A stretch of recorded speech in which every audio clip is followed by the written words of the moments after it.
할렐루야, 거룩한 길로 행하십시오. 점점 더 강해져 가는 길인 줄 믿습니다. 오늘 말씀은 빌립보서 2장 5절에서 11절, 우리가 닮아가야 하는 마음입니다.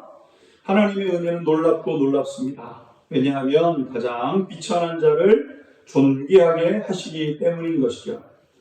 사람들의 손가락질을 받을 만한 악한 사람도 예수님을 믿으면 변하여 사랑받는 삶을 살아가게 됩니다. 성경에 보게 되면 삭개오라는 사람이 있는데 온 동네 사람들에게 미움받던 사람이었죠. 그런데 예수님을 만나고 나서 새로운 삶을 살기 시작하게 되었고 그는 전혀 다른 삶을 살게 되었습니다. 그런데 새로워지는 삶에 있어서 가장 먼저 우리가 변하게 되는 부분이 있는데 마음이 변한다는 겁니다. 5절 말씀을 보게 되면 이렇게 되어 있습니다. 너희 안에 이 마음을 품으라. 곧 그리스도 예수의 마음이니. 사랑하는 성도 여러분, 마음이 중요합니다. 우리에게 가장 중요한 것은 어떤 마음을 갖고 있느냐라는 것이죠.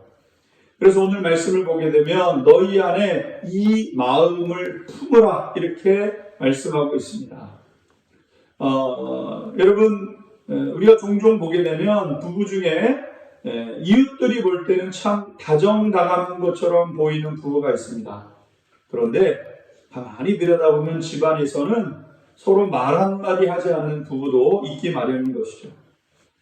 그런 사람들은 하나같이 서운하고 서글프고 불행하다고 합니다. 성경은 그런 가정을 향하여 이렇게 말씀하고 있습니다. 잠언서 17장 1절입니다.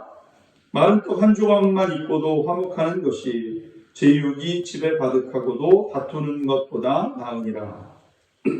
또 잠언서 15장 17절을 보게 되면 채소를 먹으며 서로 사랑하는 것이 살찐 소를 먹으며 서로 미워하는 것보다 나으니라. 돈을 쌓아두고 서로 싸우고 무시하고 미워하며 사는 것보다는 쓸돈이 조금 부족해도 서로 아껴주며 사랑하며 사는 것이 더 귀하고 복되다고 하는 것이죠. 다시 말해 우리의 마음이 어떠하느냐에 따라서 복을 누리기도 하고 또 그렇지 못하기도 하게 된다는 것 아니겠습니까?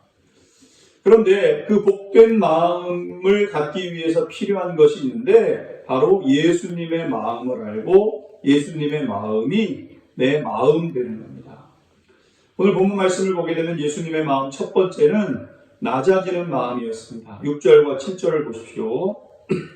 그는 근본 하나님의 본체시나 하나님과 동등됨을 취할 것으로 여기지 아니하시고 오히려 자기를 비워 종의 형체를 가지사 사람들과 같이 되셨고. 오늘 예수님의 마음은 비우는 마음이었다는 겁니다. 비울 수 있을 때 복됩니다. 내 생각, 내 뜻, 내 계획 비우십시오. 꽉 차 있으면 아무것도 채워지지 않습니다. 반면에 비어 있으면 채울 수 있는 삶을 살아가는 것이죠. 잘 비우십시오. 성부께서 채워주실 줄 믿습니다. 기도하겠습니다.